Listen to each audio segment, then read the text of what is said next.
सुप्रभात। मन के हारे हार है, मन के जीते जीत। मन के हारे हार है, मन के जीते जीत। यह हमारी आज की आध्यात्मिक चर्चा का विषय है।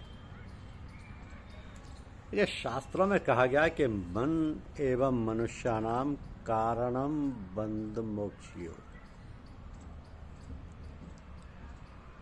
मन एवं मनुष्याणाम कारणम बंध मोक्षयो। तो फिर हम ये विचार करें कि मन क्या है, क्योंकि मन के हारे हार है, मन के जीते जीत। मन के लिए कहा गया है कि जड़ और चेतन की गांठ है, किंतु उस गांठ का खुलना बहुत कठिन है। गांठ तो किसी ने लगाई होगी, या जैसे रस्सी में कभी कभी अपने आप गांठ बन जाती है उलझने से। तो ये गांठ बनी कैसे? अपने आप बन गई। ये भी कहा जाता है कि मन सर्वव्यापक है। ये भी ठीक है, क्योंकि मन के बिना तो कोई कार्रवाई हो ही नहीं सकती। हमारे शरीर में जिसको पिंड कहते हैं, बिना मन के कोई काम नहीं हो सकता। यहाँ तक कि हम आँख की पलक भी ऊपर नीचे नहीं कर सकते, यदि मन ना चाहे या मन का हुक्म ना हो।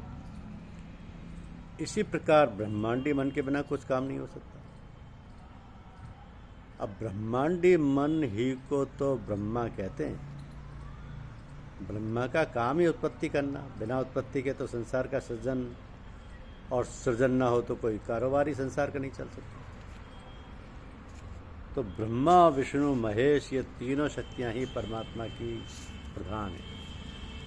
इन्हीं के द्वारा संसार का सारा व्यापार चलता है। इन्हीं तीन शक्तियों को सत, रज और तम कहते हैं। तो जब ये तीन शक्तियां सम अवस्था में रहती हैं, तब कोई कारोबार नहीं होता। इन तीनों में जब घटाव बढ़ाव की स्थिति होती है, तभी सृष्टि का, संसार का काम चलता है।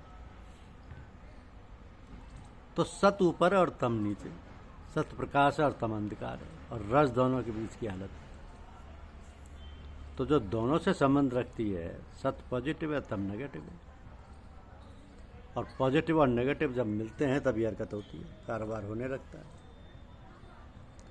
तो तात्पर्य यह है कि रज की उत्पत्ति दोनों के मिलने से हुई, अर्थात उसकी अपनी कोई सत्ता नहीं, इसलिए उसे मृषा कह दिया। अब इस मन की भी स्थूल, सूक्ष्म और कारण अवस्था होती है। यह मन जब ऊपर से अर्थात सत से संबंध रखता है, तब तामसिक वृत्तियां उदय होती हैं और तामसिक कार्य होते हैं। और जब दोनों से तालमेल बराबर रहता है, तो सारे काम यथा योग्य होते रहते हैं। जैसे दोनों पहिए एक से हों तो गाड़ी ठीक चलेगी। जब पहियों में असामंजस्य हो जाएगा तो गाड़ी ठीक नहीं चलेगी।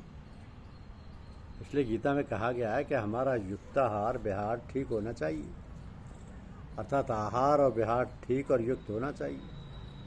आहार माने भोजन। भोजन से तात्पर्य है कि शरीर पोषण के लिए हमारा खान पान जरूरत के मुताबिक हो। न इतना अधिक खाएं पिएं कि आलस्य और कोई काम ना कर सकें, और न इतना कम खाएं कि खाने की ही इच्छा बनी रहे। ऐसा भोजन करें जो हमारे स्वास्थ्य के लिए हित करो। इसी प्रकार शारीरिक सारे कार्य व्यापार भी नियमित और संयमित हों। जैसे व्यायाम ना इतना अधिक करें कि शरीर इतना थक जाए कि कोई कार्य ही ना कर सके, ना कम कि आलस्य और जड़ता ही दूर हो।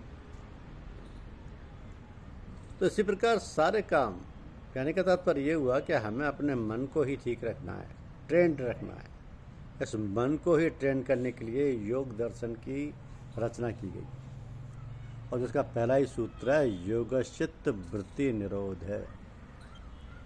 यानी योग से चित्त वृत्तियों का निरोध होता है, और इसके लिए अष्टांग योग की रचना हुई, जिसको ही पतंजलि योग सूत्र कहते हैं। और ये 8 हैं: यम, नियम, आसन, प्राणायाम, प्रत्याहार, धारणा, ध्यान और समाधि। तो इस अष्टांग योग के विषय में प्राय सभी लोग सुनते हैं और जानते हैं, और प्राय लोग सुनकर घबराते हैं कि बड़ा कठिन है। अब कठिन तो सभी बातें होती हैं, किंतु जब जानने वाले के पास, जिनको मास्टर और गुरु कहते हैं, हम जाते हैं और वो समझाते हैं, और उनके बतलाए हुए या समझाए हुए उपायों और तरीकों से हम काम करते हैं तो बहुत आसान हो जाता है। तो सभी लोगों को केवल सुनकर यह धारणा नहीं बना लेना चाहिए कि अष्टांग योग कठिन है, हमारे बस की बात नहीं है, बल्कि जानकार गुरु की तलाश करना चाहिए और तब कठिन भी आसान हो जाएगा। क्योंकि हृदय पवित्र बना रहे, इसके लिए सभी को सतत प्रयास करते रहना चाहिए। सतत प्रयास मन और हृदय का चोली दामन का साथ है। मन में संकल्प, विकल्प और तरह तरह के विचार उठते रहते हैं और उन विचारों की तरंगें सारे शरीर पर प्रभाव डालती हैं। तो जब विचारों का रंग भावनाओं पर चढ़ जाता है, जब उनकी जड़ें बहुत गहरी चली जाती हैं और संस्कारों का रूप धारण कर लेती हैं, संस्कारों का कार्य है बीज रूप में कर्म या बीज रूप में कर्म स्थायित्व। उनका प्रभाव और आधिपत्य जन्म जन्मांतर तक बना रहेगा और जब तक इन संस्कारों का, इन कर्म के बीजों का पूर्ण रूप से विनाश न कर दिया जाए तो जन्म और मरण की श्रृंखला समाप्त नहीं होती। इसलिए चाहे किसी प्रकार का योग हो, हृदय और मन की शुद्धता और पवित्रता बहुत आवश्यक है। आवश्यक ही नहीं, अनिवार्य है।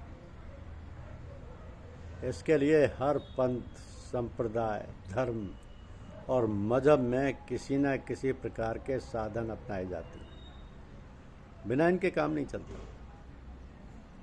बिना इनके काम बनता ही नहीं और ना साधन सफलता प्राप्त हो सकती है।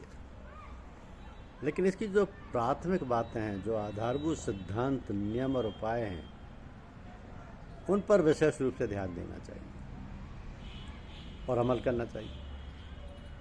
क्योंकि शास्त्रों में तो कहा गया है मन एवं मनुष्यानाम कारणम बंध मोक्ष। तो फिर हमें यह विचार करना ही होगा कि मन क्या है, क्योंकि मन के हारे हार है, मन के जीते जीत। मन के लिए कहा गया है कि वो जड़ और चेतन की गांठ है, किंतु इस गांठ का खुलना बहुत कठिन है।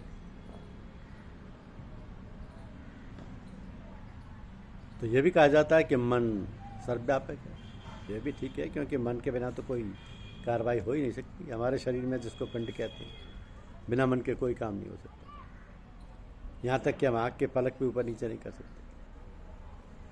तो इसी प्रकार ब्रह्मांडी मन के बिना कुछ काम नहीं हो सकता। ब्रह्मांडी मन को ही ब्रह्मा कहते हैं। धन्यवाद। यूट्यूब चैनल को लाइक और सब्सक्राइब अवश्य करें। शुक्रिया।